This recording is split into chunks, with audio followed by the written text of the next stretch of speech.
Hello. Good to see all of you. Good to see you.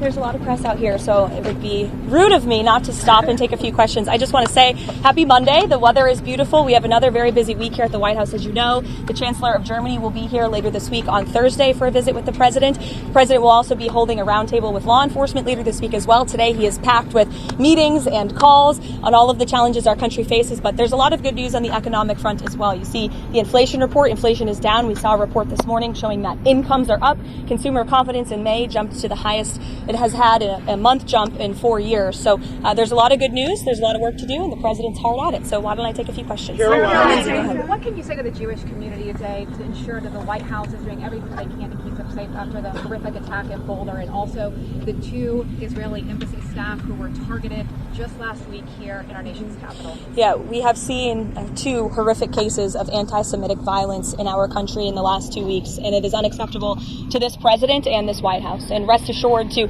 all Jewish Americans across our great country, this President has your back, and he's not going to allow anyone to take part in violent terrorism. It's acts of terrorism in our country. And that's what this case in Boulder, Colorado is being investigated as. Kudos to our FBI director, Kash Patel, for immediately calling this a targeted terrorist attack. That's clearly what it was.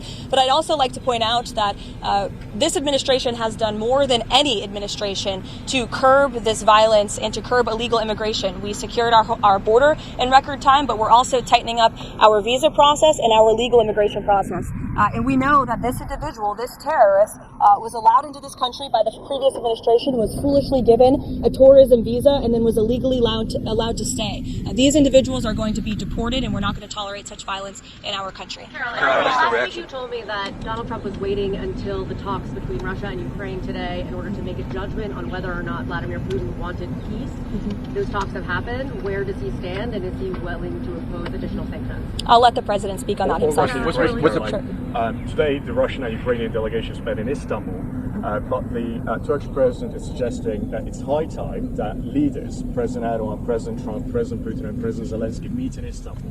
Is that something that President Trump would support and would be partaking? Well, the President has said he's open to it if it comes to that, but he wants both of these leaders and both sides to sit down at the table together. And we saw them do that at the urging of President Trump today. But as for how the President feels about those talks and what took place there, I'll let him speak on that. What's the President's reaction to that Ukrainian drone attack, stunning drone attack on Russian air bases? I'm sure he saw that. What's his reaction? Well, look, the reaction is this war needs to come to an end. And this war has been brutal from both sides. Too many people have died. And the President wants this war to end at the negotiating table. And he's made that very clear to both leaders, both publicly and privately. Are the trade negotiations still ongoing after last week's pause? And how are the negotiations with the European Union to avoid that 50% tariff? Well, the European Union came to the table thanks to President Trump's threat of tariffs. And now we are seeing that they are negotiating in good faith with our delegation. So we remain hopeful and optimistic that a deal can be struck with the European Union. As you know, we are in discussions with many other countries around the world as well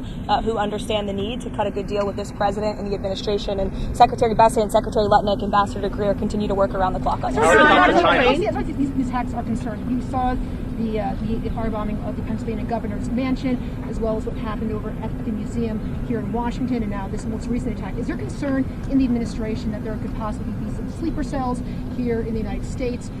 What type of pattern is the administration looking at as far as terrorist cells?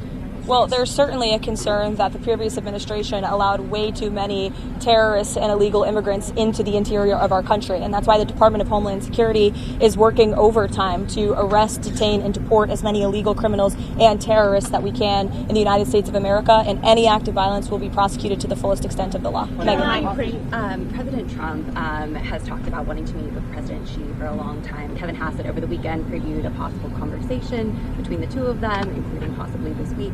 Has that call been scheduled, and what is the president hoping to get out of that call with President Xi? Well, sure. She asked about the potential call with President Xi. I can confirm that the two leaders will likely talk this week. And as always, when there are foreign leader calls, we will provide a readout of those calls. So we'll see you guys later. Thank you. Thank you, Karoline.